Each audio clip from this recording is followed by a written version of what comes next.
Sa mga gustong mag-workout at mag-enjoy sa pool at the same time, may patok na workout para sa inyo, ang Aqua Zumba. Let's watch this.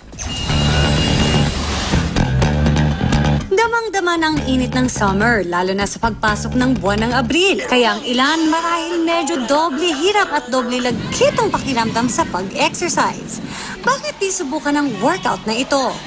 Mga kapuso, it's time to beat the summer heat. At syempre, walang ibang mas okay na paraan kundi sa tubig. Oras na para subukan ang Aqua Zumba. Ang Aqua Zumba ay ang pinagsamang Zumba workout habang nasa pool. Pero kahit di pinapawisan, hindi ibig sabihin ito na wala nang epekto ito sa katawan mo. We are in the water, may multi-directional resistance. It tones your muscles and it burns more calories. Sinubukan ng 21-year-old Russian model na si Alina na mas kilala at minahal natin bilang si Cindy ng Eat Bulga Kaliserye ang workout. Paborito ni Alina ang mag-swimming at mag-workout kasama ang kanyang Filipino boyfriend na model din. Samahan niyo ako, kapuso.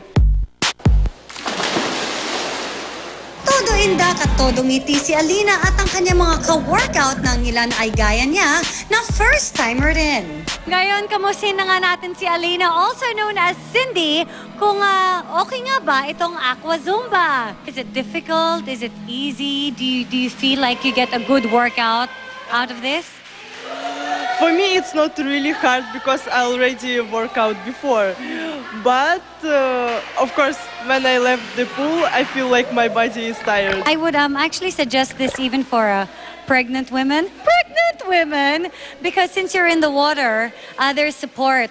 And so you don't really feel the weight.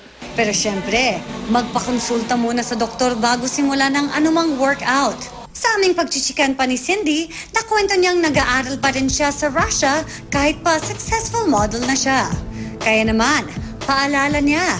If you want to get good job, education is very important.